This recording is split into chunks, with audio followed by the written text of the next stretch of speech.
Selamat malam, Bu. Mohon izin dosen menyesuaikan, izin memperkenalkan diri. Nama Taruna Muda Ibnu Umar Al-Farisi, nomor Taruna 2002148. Lalu ada Andika Tirta Buana, nomor Taruna 2002033. Lalu ada Rian Novandri, nomor Taruna 2002316. Mohon bimbingan dan arahannya, Bu. Dari kelompok 7 untuk presentasi manfaat transportasi bagi ekonomi. Untuk slide pertama yang akan dijelaskan oleh Andika Tirta Buana. Assalamualaikum warahmatullahi wabarakatuh.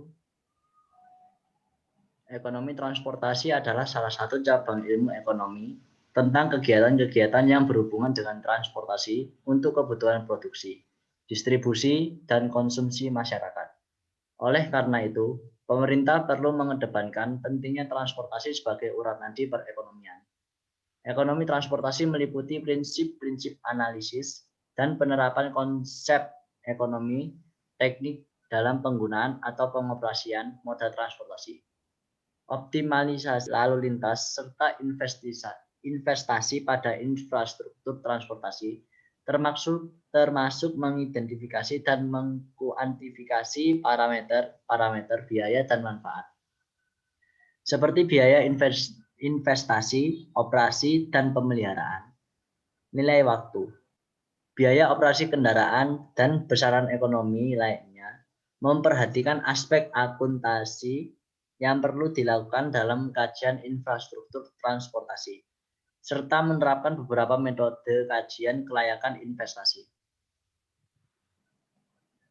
Lalu manfaat transportasi bagi ekonomi untuk meningkatkan nilai ekonomi suatu wilayah atau daerah. Kegiatan ekonomi yang bervariasi mendorong setiap daerah, kabupaten, atau kota untuk mengembangkan potensi ekonominya. Oleh karena itu, pembangunan daerah dilaksanakan secara terpadu dan serasi serta diarahkan agar pembangunan yang berlangsung di setiap daerah benar-benar sesuai dengan prioritas dan potensi daerahnya. Pembangunan daerah merupakan suatu proses pemerintah daerah dan masyarakat mengelola sumber daya yang ada dalam bentuk suatu pola kemitraan antara pemerintah daerah, masyarakat, serta sektor swasta untuk mengembangkan potensi yang ada dengan mendayagunakan seluruh potensi yang ada. Sesuaikan izin menyampaikan cara meningkatkan nilai ekonomi suatu wilayah. Satu, pengembangan pariwisata. Dengan mengembangkan di sektor pariwisata juga dapat meningkatkan di sektor perdagangan dan jasa sehingga terjadi pertumbuhan ekonomi suatu daerah. Dua, pengurangan ketimpangan ekonomi dan perluasan kesempatan kerja. Peran pemerintah daerah dalam pengembangan tenaga kerja terampil adalah dengan menciptakan program pelatihan tenaga kerja terampil dengan tenaga pengajar tersertifikat di Dinas Pengamanan Modal, Penanaman Modal, Tenaga Kerja, dan Pelayanan Terpadu Satu Pintu. Sekian, terima kasih. Sekian presentasi dari kelompok 7.